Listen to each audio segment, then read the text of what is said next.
beaucoup de personnes dans leur âme. Alors, pour bien comprendre cela, il faut voir que Satan bâtit nos systèmes de pensée. Satan travaille à nos systèmes de pensée. Il dit, Jésus dit en Matthieu chapitre 16 à Pierre, arrière de moi Satan, car tes pensées ne sont pas les pensées de Dieu, mais celles des hommes. Amen.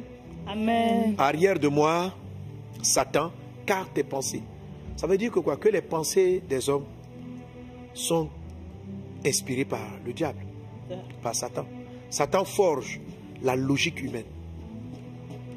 Et cette logique-là constitue une forteresse derrière laquelle vont s'abriter des esprits de mari de nuit. C'est qui l'esprit de mari de nuit dans ce cas de figure? C'est un violeur aussi. Je veux te comprendre que c'est parce qu'il y a des gages qu'il te donne, il y a des choses que tu lui donnes. Exact. Ok? Il y a des choses que tu lui donnes. Il y a une forme d'alliance. Ok? Et je l'avais expliqué un peu dans les témoignages de ces personnes-là qui ne... Pour des problèmes de famille, de parents. Vous avez vraiment une fille bien prise par ses parents, n'est pas pressée de partir. Exactement.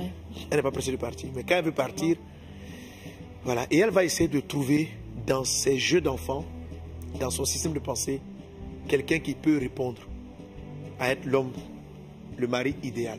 Je ne parle pas des jeux des petites filles qui jouent au dinette. Hein. Ça, c'est pas négatif. Et puis, voilà.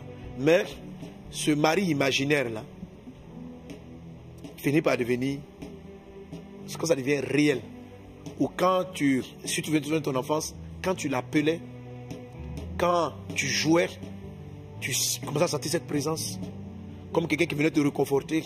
Oui. Dans ta chambre, quand tu parlais, comme quelqu'un qui venait te réconforter, te donner des conseils, te dire que lui, il t'aime. Si les gens ne t'aiment pas, lui, il t'aime. Et puis, tu as commencé donc à idéaliser une forme de relation idéale dans ton esprit. Donc, il y a une forme d'acceptation. Et c'est pour ça, ce type d'esprit est difficile à faire partir parce qu'il se considère comme étant propriétaire.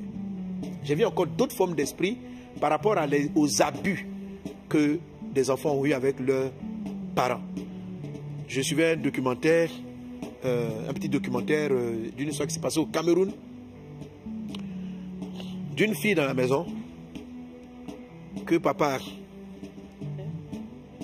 a couché avec elle et il couchait régulièrement avec elle. Après maintenant c'est elle, c'est la fille du monsieur et puis de la maman. Hein. Après un moment donné maintenant, c'est elle qui initiait au sexe tous ses frères. Donc quand elle commence à grandir, la première personne chez qui va aller, donc papa est passé là-bas, les frères vont passer, et elle était comme ça, elle était dans la maison. Oui. Quand j'ai écouté les gens, c'est vrai, c'est la victime, on avait pitié d'elle, tout ça. Il dit, c'est de la sorcellerie même. C'est de la sorcellerie, et la sorcellerie dans cette maison. C'est de la sorcellerie. C'est de la sorcellerie. Et cette jeune fille, c'est comme si je voyais dans mon esprit, c'est vrai qu'elle a fini par accepter, et puis à être la femme, à devenir comme une femme. Ce n'est pas une affaire d'esprit, c'est simplement physique. Même si ces familles-là, vous les séparez, elle va accoucher avec ses frères en esprit. Pourquoi? Parce qu'il y a une acceptation d'une femme de nuit, il y a une acceptation, si c'était le cas d'un homme, d'un mari de nuit. Il faut que dans la prière qu'on va faire, tu dises, tu regardes ton cœur, tout ce qui est venu dans le passé, te créer une fausse consolation maritale pour t'éviter cela, pour t'éviter la souffrance que tu as connue avec ton père ou la souffrance que tu as connue dans une mauvaise relation. Tu vas dire, si à l'issue de cela, il y a des symptômes qui se manifestent comme des violentes règles douloureuses, ce sont des symptômes de sa présence, ok, de la présence. C'est l'attachement l'âme, ils aiment le sang parce qu'ils jouent avec la. Bref, donc des règles douloureuses, de vives colères encore. Donc la présence des maris de nuit se manifeste par des vives colères contre des gens physiques que tu vas commencer à aimer. C'est-à-dire tes humeurs peuvent changer du jour au lendemain. Tu ris avec lui ce matin, vers midi, pour un petit truc de n'importe quoi, un petit truc, tu éclates et puis tu vends des trucs comme ça. Si vous êtes entré avec ça dans le mariage, votre foyer va devenir un enfer à cause de vous-même.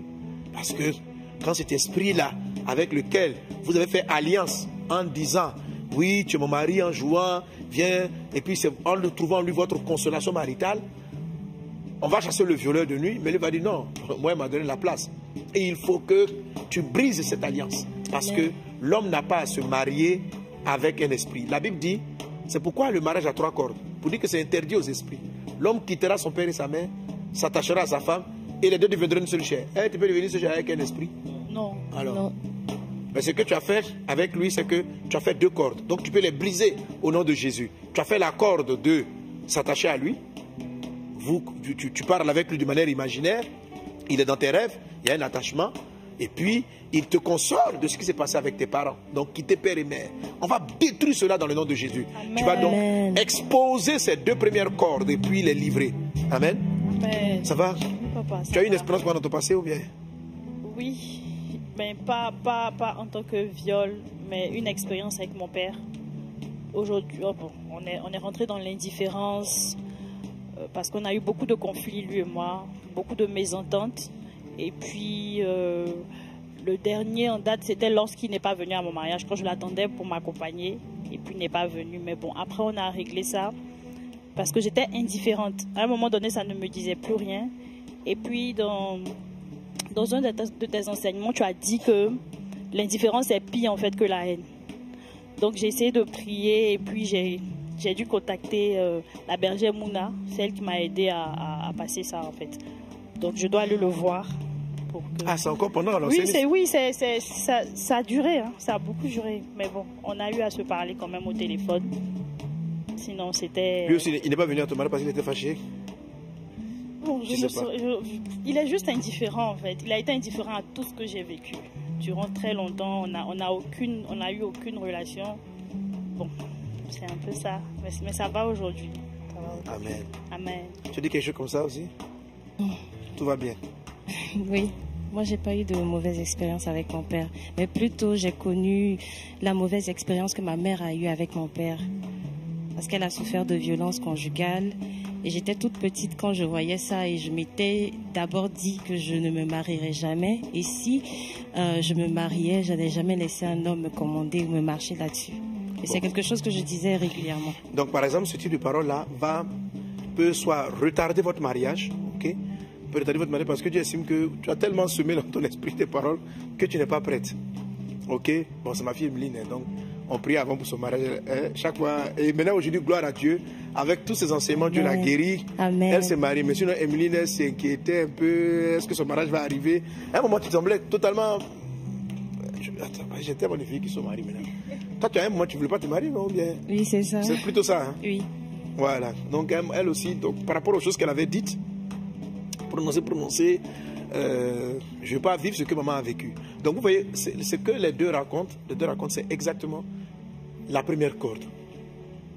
Vous voyez, qui soit va retarder le mariage ou va créer une mauvaise santé de couple. Vous voyez.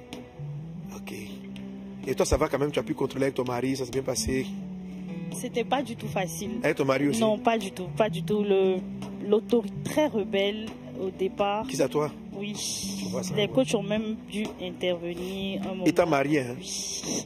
Ton mari dit à gauche, non! Forcément à droite. Tu vois, elle a un visage doux, douce. Exactement. Hein? C'est ça. Oh, dans la réalité, tu étais dur. Très, très, très dur. Très dur. Mais bon, ça commence à aller. Ça commence à aller. Ça va. On est en train de prier. Et pendant que mes filles là rendent leur témoignage, je prie dans le nom de Jésus-Christ.